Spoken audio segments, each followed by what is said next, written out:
What's up, everyone? DKRACK here.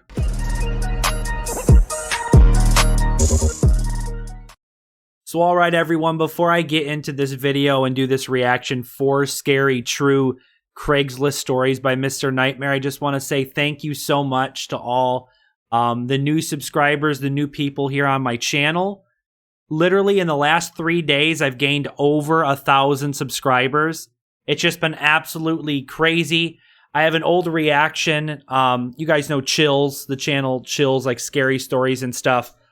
I have an old reaction from 2019 that within the last 3 days, it's just exploded. It has like 120,000 views. It had like 5,000 views a couple days ago. For some reason, this reaction has just blown up all of a sudden. So I'm getting a ton of new subscribers. And I just wanted to say thank you so much if you are a new subscriber. And maybe you're watching one of my videos for the first time here. If you're not subscribed, I would appreciate it. I'm really working hard to hit 50,000 subscribers. So I just wanted to say thank you to everyone. But we're going to check out 4 scary, true Craigslist stories by Mr. Nightmare. I know a lot of you guys probably know who Mr. Nightmare is. Like always, I'll have a link to the original video down below. But let's not waste any more time and check out 4 scary, true Craigslist stories by Mr. Nightmare. Here we go.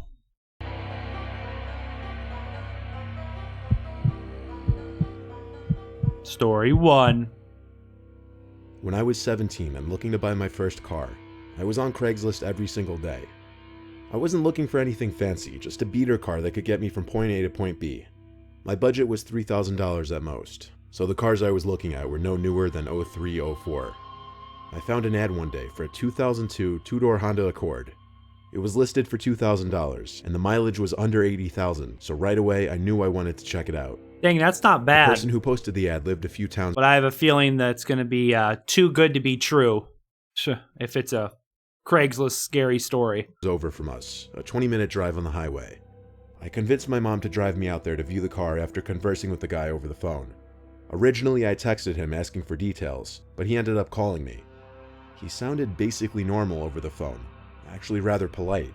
He answered some questions I had about the car and whatnot, and when he asked for my name and I told him Dan, he said, "Dan, what a great name. That's my name too." I laughed because it was the polite thing to do, but I just found it to be such an odd comment.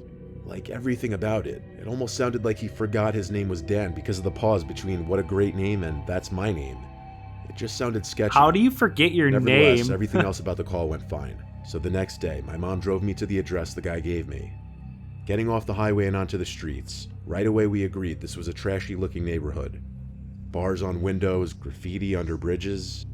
I was hoping the guy's place wouldn't seem equally sketchy, but as we pulled up, it was. Yeah, that's always weird. Over the years, I've watched a lot of these Craigslist stories, and it always seems like these people somehow end up in a sketchy, weird part of town. Like the ad on Craigslist is just a complete fake. It's just people trying to take advantage of other people and steal their money, or God knows what they're going to do to them. But it's, yeah, definitely sketchy.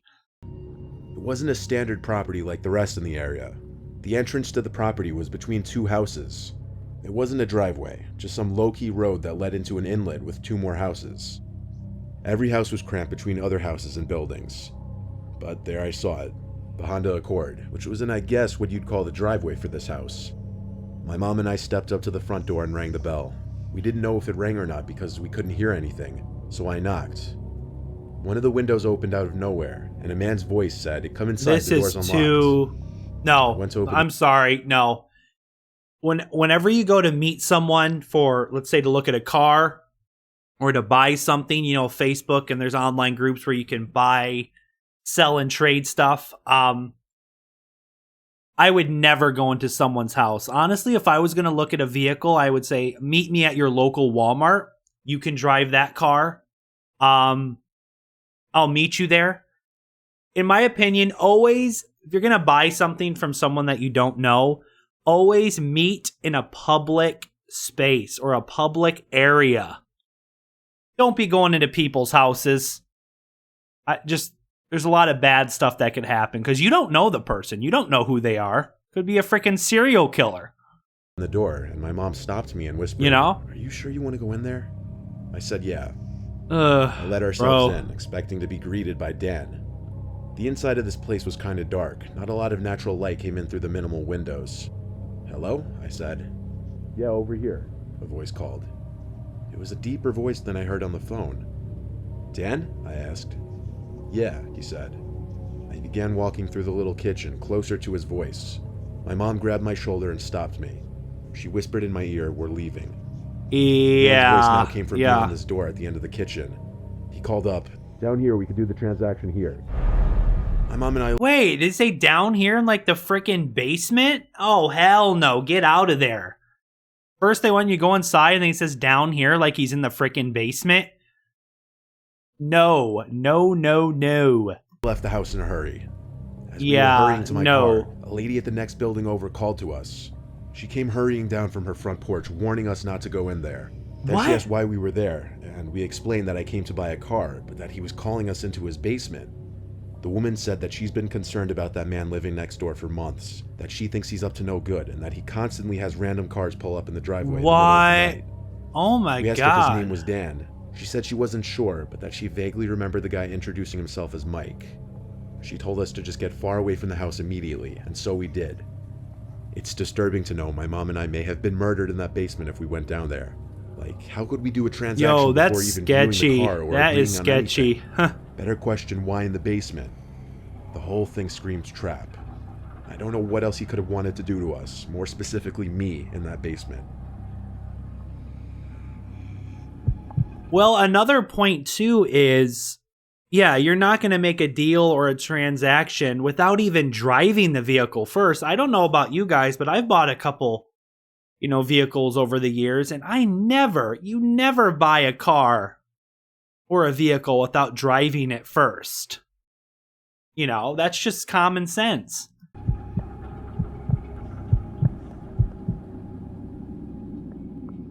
This actually happened to my best friend Chris. His family had just bought a new TV and they were thinking of just throwing their old one away. Chris's older brother John suggested to their dad Rick that they could sell the old TV on Craigslist to make some easy cash. Since the family never used Craigslist, John said he could set up the ad for him, since John's girlfriend used Craigslist before. So John put up an image of the TV with the description, "Used 55-inch Samsung 4K TV for $200. He also put Rick's phone number so if anyone was interested, they could just call or text him. A week later, Rick got a call from a guy who introduced himself as Toby, and he said he was interested in the TV and wanted to know if he could come by the house at 10 o'clock that same night to pick it up. That's a little Rick late. said sure, 10 o'clock at night? Oh, that's Later late. that night, while Rick, Chris, and John waited outside the house for Toby to come so they could help him load the TV into his car, Rick got a call from Toby, and he said he wouldn't be able to make it to the house because he was almost out of gas, so he and Rick agreed to meet in the parking lot of a Circle K. After Rick got off the phone, him, Chris, and John loaded the TV in the back of Rick's pickup truck, and they took off to the Circle K. At least it's three guys. They said, him, Chris, and John? That's three grown men there. Three, it's not like some guy's going to meet Toby by himself, Okay, where Toby said he was at, which was 15 miles away from the house. When they got there, they pulled up in a parking space next to the gas pumps, where Toby was filling up his car, a black Nissan Altima. A few minutes later, a tall, heavy-set bald guy with a goatee walked over to Rick's truck and said he was Toby. He told Rick that since the TV was big, he would most likely not be able to fit in his car, so he suggested that they could just follow him back to his house, and Rick agreed with him. After a few minutes of driving on the main highway, they got onto a back road, which looked sketchy because there was nothing but trees on either side of the road, and it was filled with potholes. I don't know what this Toby dude's trying to do here. This guy's his name's probably not even Toby. Now they're on some back sketchy road with a bunch of just woods and forest around them. Now, this dude's a straight up serial killer or some crap, I tell you that. Toby texted Rick and said his house was at the end of the road. When they got to the end, the place that was supposedly Toby's house didn't even look like a house at all. It looked more like a tall, abandoned building. When they got out of the truck, Toby told them to untie the TV from the back so they could start unloading it.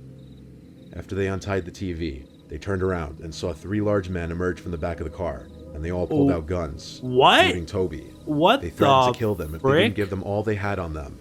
Rick, Chris, and John didn't hesitate, so they all gave the guys their wallets and phones, and they obviously took the TV too. After taking everything they had, the guys got back in the car and drove away. When Rick, Chris, and John got home, Chris and John told their mom everything that went down, and Rick called the cops and told them the whole story, and even gave them the license plate number for the car since he memorized it. To this day, Chris's family never heard of any arrest being made. That was the one and only time the family ever used Craigslist. Oh my god. Could you imagine 3 guys pulling guns on you? I would probably crap my pants. Back in 2012, when Craigslist was more popular, I'd say, my house was broken into and robbed. A bunch of things were stolen, like 2 TVs, my Xbox 360, all of my video games, my hockey skates, and whatever stray cash I had laying around. I had the police come investigate the house, but nothing that would help track the perpetrator, including fingerprints, was found. I gave them a list of everything that was stolen, but the cops in my county usually suck, and they didn't help at all. Now I had to replace everything that was stolen. Believe it or not, the most costly thing to replace would be the video game collection. But I was starting with the replacement TVs. I went to Craigslist, and there was an ad that was posted earlier that day for a 40-inch Panasonic TV for a low price. Panasonic was the brand I had, so I contacted the seller and drove to his house that night. He let me into his disgusting home. It reeked, and the stains in the carpets and general messiness of the place didn't help. He brought me to this back room where the TV was. I examined it, and it was the exact TV that I had in my living room that was stolen. Then I started to look around the room, and I noticed another smaller TV that was tucked in the corner of the room, as well as an Xbox. The smaller TV looked exactly like my other TV that was stolen. Don't tell me this is the guy who robbed his frickin' house. What are the odds that he literally is going to look for TVs from the guy who stole his TVs? Yo, the odds of that are probably like 1 in a million. That's crazy. I went to pick up the Xbox and checked the bottom of it for this specific long scratch in the case that mine had. And there it was. That was my Xbox. That was all of my shit. I looked at the guy, who had a confused look on his face, and I said, "Dude, you're the piece of shit that stole my stuff." His expression changed. He played dumb and had an angry tone now. He told me to get out of his house and lifted his shirt, exposing his gun holster. I live in Texas, so he likely had a license to carry. I left the house and called the cops. They arrived to the scene, but the man wouldn't let them in. He insisted they get a warrant and claimed that I was harassing him. I told the cops about my police report and the robbery and everything. They said they wouldn't be able to get a search warrant until the next day. Oh my god. I regretted not getting pictures while inside the room, but I wasn't thinking clearly in the moment. I was furious and I didn't know what to do. But that night, while I was getting ready for bed and doing research about search warrants, lawyers, and different possible outcomes to this situation, I heard a window break downstairs. Immediately, I knew it was— The dude came back. Oh yeah, I forgot. If he robbed his house, this dude's gonna know where he lives. Duh. Oh god, this dude just came back. It was him. Following my instincts, I climbed out of my window and down to the small ledge under my window. From there, I jumped to the ground and ran to my neighbor's house. My neighbor let me in while I called the police. They arrived within 10 minutes. I handed the police my spare house key I had hidden on the side of the house, and they investigated the house again, guns drawn this time, and inside they found him, hidden under my bed. If that's not terrifying, I don't know what is. Under his bed, when I said earlier that cops usually suck, yeah, this was the one time I actually loved cops here. And yes, it was the man who posted the Craigslist ad. He actually broke into my house to kill me that night, as he had his gun on him, and why else would he be hiding under my bed? What the hell? That doesn't sit well with me, even to this day. He was found guilty of breaking and entering with intent to commit murder beyond a reasonable doubt, and was sentenced to 10 years in prison. Even still, I moved to a new town and changed my number. I tried to strip any possible trail that could lead that man to me when he gets out. And I'm sure he's out by now for alleged good behavior. That's the part that scares me the most. All of this, over less than $1,000 worth of items. It actually makes me sick. Wow. I think Craigslist is one of the most dangerous places on the internet you could go. Yeah, it's dangerous too because there's just a lot of creeps and weird people on Craigslist, you know. I never use Craigslist, so I don't know, but I don't personally use it for these reasons here.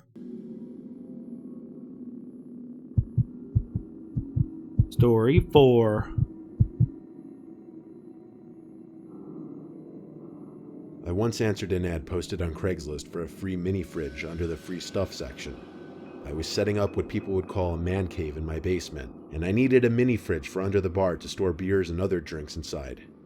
I checked the address on maps, and the house was apparently waterfront, sitting over a tall cliff overlooking a huge lake. The person who was texting me said his name was John, but that he wouldn't be in the house, just his elderly Johnny mother. boy. He told me when I got there I'd have to let myself in and go to the far right bedroom from the foyer, as his mom is hard at hearing and she's very slow.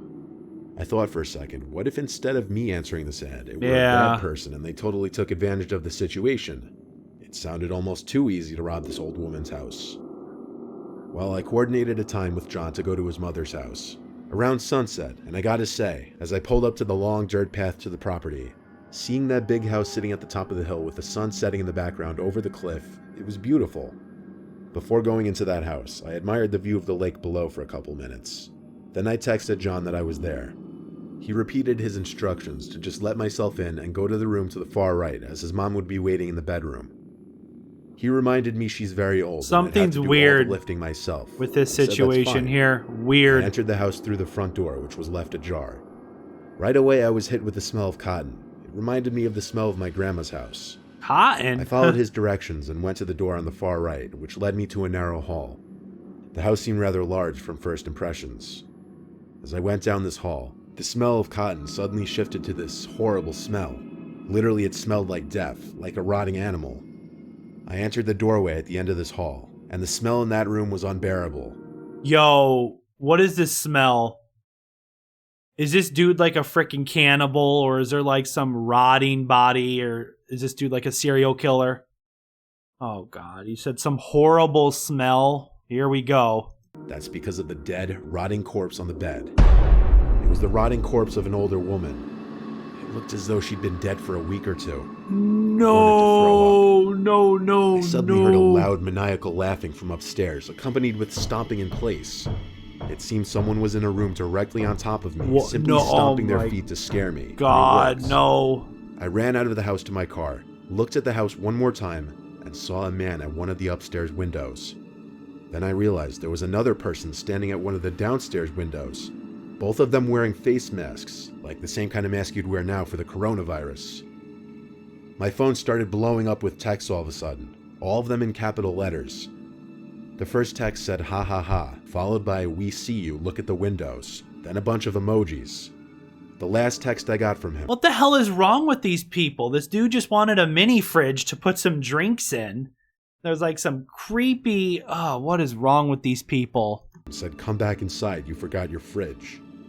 I drove off the property, and while on my way home, I called the police and reported the dead body in the house. After they investigated the house and apparently confiscated the dead body, which had no signs of any stab wounds or bullet holes, police arrived to my house for questioning. I showed them the whole conversation and gave them the phone number, which I warned them was probably a fake number, and I was right. But an officer named Boris told me they'd still be able to trace the number even if it was through some kind of fake number app. So, a week later, I was curious about the status of the case. So I called the police station, but the woman who picked up the phone didn't know any information. That or she didn't care enough to look for me, because in general she was just kind of rude. I never read about or saw anything on the news about an arrest being made regarding this. So to this day, I don't know if the people in that house were caught, or if they were even responsible for that woman's death. Yo, that's creepy. What the hell's wrong with people sometimes? Ugh. What the hell is wrong with some people? Just using Craigslist to try to either steal from people or freaking kidnap them? Who knows what? But guys, thanks for watching. I hope you enjoyed this reaction. Make sure and leave a like, subscribe to my channel if you're new. Leave a comment down below. This was 4 scary, true Craigslist stories by Mr. Nightmare. Like I said earlier, link to original video down below in the description. But thanks for watching, guys, and I'll see you next time. Peace.